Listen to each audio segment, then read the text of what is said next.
Nouvelle session de l'information sur Info 15. Mesdames, Messieurs, salut et bienvenue à cette édition. Ouvrant à l'Assemblée nationale où le président de cette institution, Christophe Mbosso Kodia Pwanga, a échangé le mardi 17 octobre avec la délégation de la mission de la SADC sur le processus électoral en République démocratique du Congo. Espoir Amala pour plus de précisions. La mission de la communauté de développement de l'Afrique australe SADC en sigle, en ce jour à Kinshasa, a échangé le mardi 17 octobre avec les présidents de la Chambre basse du Parlement, Christophe Mbosso Kodia. Sans peur, le speaker de l'Assemblée nationale leur a affirmé la détermination du gouvernement congolais à organiser les élections libres, transparentes et inclusives dans les délais prévus par la loi, c'est-à-dire en décembre 2023. Nous leur avons dit déjà le nombre de candidatures. En plus d'autres explications nous avons données, mais nous avons insisté sur le fait que 25 000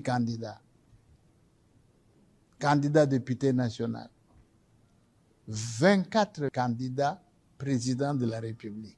Ça signifie que le processus électoral est inclusif. La CENI fait tout pour que les élections se tiennent le 20 décembre. Il s'y est dénoté que la même délégation avait été reçue peu avant par les présidents de la Chambre haute du Parlement, Modeste Bahati. D'apaiser les tensions entre les institutions de la ville province de Kinshasa, le VPM de l'Intérieur, Peter Kazadi, a dirigé une réunion le mardi dernier entre le président de l'Assemblée provinciale de Kinshasa, Godé Mpoyi, et le gouverneur de la ville, Jean-Tini Ngobila, en présence de membres de ces deux institutions provinciales. Espoir Amala, une fois de plus. Le vice-premier ministre, ministre de l'Intérieur, Sécurité et Affaires coutumières, Peter Kazadi, a présidé une réunion le mardi 17 octobre avec les membres du bureau de l'Assemblée provinciale de Kinshasa et le gouverneur de la ville. L'objectif de cette rencontre était de désamorcer la crise entre les camps du gouverneur Jean-Tini Ngobila Mbaka et celui du président de l'Assemblée provinciale, Godé Mpoyi. Selon les comptes rendus du Junior Nemba Lemba, rapporteur de l'Assemblée provinciale de Kinshasa, la rencontre relative à la crise entre les deux institutions provinciales n'a abouti à aucun compromis et elle est alors renvoyée pour le jeudi 19 octobre prochain. Rappelons que depuis quelques jours, le torchon brûle entre le gouverneur de la ville de Kinshasa, Jean-Tini Ngobila, et le président de l'Assemblée provinciale de Kinshasa, Godé Mpoyi, suite aux divergences de vues sur plusieurs dossiers ayant trait à la gestion de la capitale congolaise. Direction CENI où le président Denis Kadima a affirmé dans ses propos qu'en décembre 2023 se tiendra les élections telles que prévues dans les calendriers électoraux. C'était lors de son passage à TV5 Monde. Regardez. Oui, tout est mis en œuvre pour qu'il y ait élection et nous n'avons aucune raison de penser que tel ne sera pas le cas. Parce que la commission est en place, elle travaille et elle a un calendrier qu'elle respecte assez rigoureusement. Donc, il n'y a pas à se faire des soucis. Quand les gens évoquent un report, c'est simplement parce que c'est un des scénarios possibles dans tout projet. Dans le projet électoral, vous pouvez envisager un report. Mais moi, je peux vous dire que nous sommes en voie vers la tenue des élections telles que prévues dans le calendrier. Le président fondateur de la fondation portant son nom, Patrick Massoya, continue à travailler pour la population matadienne. L'objectif est de ramener le développement dans cette partie du pays. C'est le coordonnateur national de cette fondation, Toms Masunda Mavungu, qui est revenu sur la vision de Patrick Massoya. Retour en image plus commentée.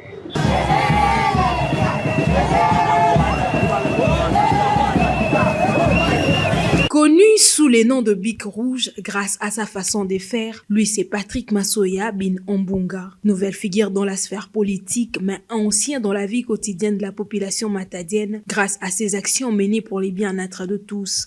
Au nom de sa fondation portant son nom. En sa qualité de fils maison, c'est-à-dire natif de la ville de Matadi, Patrick Massoya bin Ombunga a fait le choix de postuler à l'élection provinciale en 2023 pour mettre en place son savoir-faire, ses multiples stratégies, projets pouvant ramener le développement dans cette partie de la RDC, aussi être défenseur et porte-parole du peuple né Congo auprès du gouvernement provincial qui est central. Témoignage fait par le coordonnateur national de sa fondation, Toms Masunda Mavungu. Patrick Massoya, c'est un philanthrope. C'est une personne qui a vraiment de l'amour envers les gens, qui aime bien aider la population et qui se soucie un peu de la population. Raison pour laquelle Patrick Massoya étant fils de Nekongo, il a les soucis de s'intégrer, des soucis d'être proche de sa population. Il est né, grandi à Matadi, et il a voyagé, il a fait un déplacement pour les États-Unis, dont il a passé pendant 20 ans aux États-Unis. Et vu qu'il a toujours ces soucis-là de retourner chez lui, et raison pour laquelle il a eu l'initiative de créer cette fondation dans le sens d'aider la population matadienne en particulier, et de la province du Congo central en général. Longtemps œuvré dans les aides humanitaires, l'homme au bon cœur, Patrick Massoya, continue d'aider la population dans de multiples besoins. Récemment, il a répondu oui et présent aux patients de l'hôpital général de Kikonda, où il a payé les frais de l'hospitalisation des patients, et il a promis de revenir pour la réhabilitation de l'hôpital de Kikonda, l'hôpital qu'il a vu naître.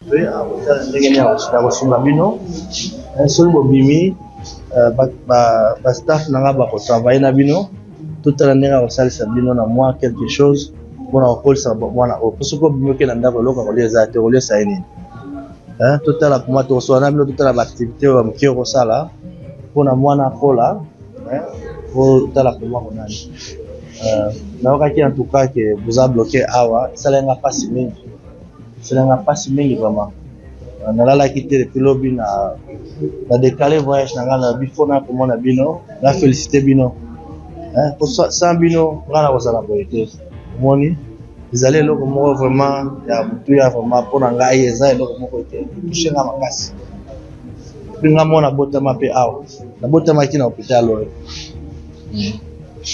vraiment en tout cas tosala nyonso na mokio nzambe apesi biso tokabola na bino totala ndenge nini boki okolisa bana oyo bolemba te vraiment.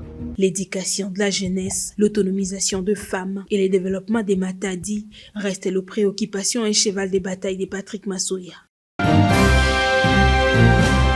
Restons toujours là, reconnaissant la philanthropie et la convivialité de Patrick Massoya. Elfi Pemba Malila est venue solliciter un contrat de partenariat à la fondation Patrick Massoya. Elle a été reçue le mardi 17 octobre 2023 au siège national de la fondation à Kinshasa par Peggy Nchassa, conseiller spécial de Patrick Massoya. Regardez. La fondation Patrick Massoya a reçu le mardi 17 octobre dans son siège national à Kinshasa Madame Elfi Pemba Malila, présidente de l'ASBL Les Amis des Malila qui œuvre dans le Congo central à Matadi pour l'encadrement de femmes ou de jeunes filles. Reçue par Peggy Nchassa, conseiller spécial de Patrick Massoya, Madame Elfi Malila a remis à la fondation sa demande en vue d'une aide des partenariats en faveur de son ASBL. Au sortir de leur causerie, la présidente de l'ASBL Les Amis des Malila a exprimé sa joie d'être reçu par les dignes fils de la province du Congo central, les philanthropes Patrick Massoya Ambonga.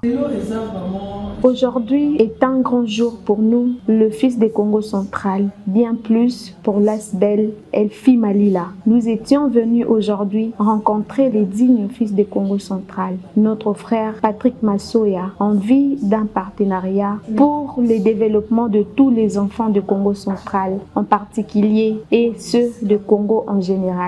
Nous sommes ici pour le mariage entre les deux associations.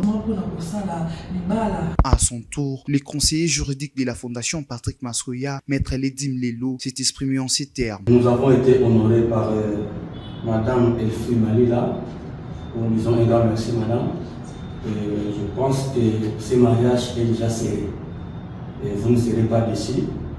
Nous avons vu vos actions sur le terrain. En tant que conseiller juridique, nous allons étudier le dossier, mais un de ces 4 matins, vous aurez une suite favorable.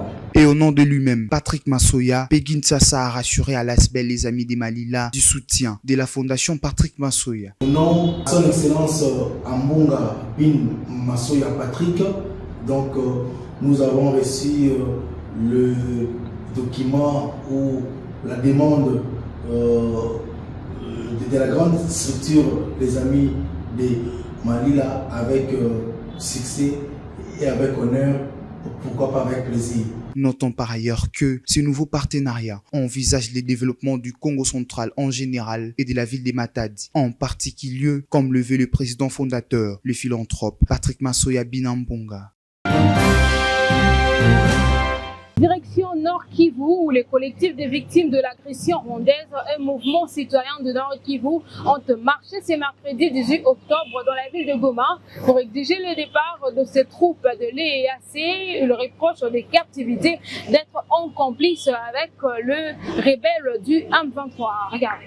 Ce mercredi 18 octobre 2023 à Goma, dans la province du Nord Kivu, les collectifs de victimes de l'agression rwandaise a organisé une marche de contestation pour exiger le départ immédiat de troupes de la force régionale de la communauté d'Afrique de l'Est. Ils se disent fatigués de la dégradation de la situation sécuritaire dans leur province, malgré la présence de cette armée étrangère sur le sol congolais. Dans la foulée, la manifestation est partie du rond-point qui ici, en territoire de Nyiragongo, au nord de la ville de Goma. Arrivé au niveau de 2 lampes dans les quartiers Mabanga, sud à Goma, où ces manifestants ont été dispersés de coups de gaz lacrymogène. D'autres se sont organisés pour créer une manifestation spontanée devant les gouvernorats de la dite province où la police les a encore dispersés. Signalons que les collectifs des victimes de l'agression rwandaise souhaitent le départ de l'armée de la communauté d'Afrique de l'Est à la fin de son mandat le 8 décembre prochain. Société à présent, les habitants de quartier Lokoro, Ndomba, de l'avenue Chilombo et ceux de Kunda et Anunga se plaignent de leurs conditions qu'ils vivent actuellement après l'abandon de travaux de l'entreprise ABC à Kevia. Iris Santoto était sur place. Débuté depuis près d'un mois, le projet de réhabilitation et modernisation de l'avenue Chilombo dans les quartiers Lokoro, Tomba, Kunda ainsi qu'Anunga dans la commune de Matete, exécuté par l'entreprise ABC à Kevia, est abandonné depuis un certain moment pour des raisons qui restent jusque-là inconnues. Au quartier Lokoro et Tomba, les habitants se plaignent des dégâts qui interviennent après les délaissements de travaux, les inondations surtout après la pluie. Tosepelaki basala biso penzela tosepela na mokonza mboka kutobanda kobeta maboko soki otali libaya oyo batie awo na ebandeli ntango batiaki yango bakomaki dire ya mosala ekozwa 2 mois ntango basali yango kaka une semaine bakokolongola bien wana eza lisusu dire eza inconnu eza lisusu na dire te yango oyo tomonaki bamashine na bango ebandaki omata koleka kosala tosepelaki na biso mais après un temps tozomona bango lisusu te na mashine nyonso batracteur balimusa yango tomonaka yango lisusu te. Pour ceux du quartier Anunga, les odeurs nauséabondes embellissent leurs coins qui peut à la longue causer à leurs enfants, voire adultes, de maladies. Rappelons par ailleurs que ces travaux ont été lancés depuis l'année 2022. Pour terminer, Madame, Messieurs, les Bakongo sont en deuil. C'est mercredi 18 octobre, Zachary Badiangila, connu par son nom de né Mwandansemi, est décédé de suite d'une longue maladie. Il fut chef de file de mouvement politico-religieux Bundu Diamayala, BDK en sigle. Regardez. Il s'appelait Zachary Badiangila, communément appelé Mwandansemi, qui veut dire l'esprit créateur, et décédé ce mercredi 18 octobre 2023 à l'hôpital Nganda à l'âge de 77 ans, des suites d'une malaise. Grande personnalité politique, figure emblématique de peuple né Congo en République démocratique du Congo et chef de file de mouvements politico-religieux Bundu Diamayala, BDK en sigle. Pour la petite histoire, né Mwandansemi est né en 1946 au village Tchoukou-Malombo dans les territoires de Luozi, précisément dans le Congo central. En 1986, il va fonder les Bundu Dia Congo sous le nom de Mwandansemi, une organisation mystique, et devient Longi à Congo, qui veut dire grand maître de la sagesse Congo. Il a été tour à tour chef de laboratoire de chimie à l'office de route, agent à l'Institut des médecines tropicales où il fut nommé chef de section bactériologique de l'hôpital Mamaemou, aujourd'hui hôpital général de référence de Kinshasa. En 2006, il sera élu député national sous le label de Bundu Diamayala, son parti politique, pour le compte de Luozi. Il sera réélu en 2011, cette fois dans la ville de Kinshasa, la circonscription de Funa. Rappelons que Zachary Badiangila, dit Mwandonsemi, fut partisan d'une section de sa province, séparatiste du BDK, voulait s'apprendre aux non-originaires du Congo central, c'est-à-dire aux Congolais venus d'autres provinces. Il a également voulu faire du Congo central tout un pays où lui-même sera comme président de la République. C'en est donc terminé pour aujourd'hui, mesdames et messieurs. Merci à vous pour votre attention soutenue, mais également à Christian Beauté qui était derrière la caméra, Marthe Moussangué qui était à la chefferie d'édition, mais à la grande équipe technique et rédactionnelle de Info 15, mais aussi au coordonnateur Peggy Chassa et les présidents fondateurs de la fondation portant son nom, Patrick Massoya. Au même plaisir de vous retrouver très prochainement.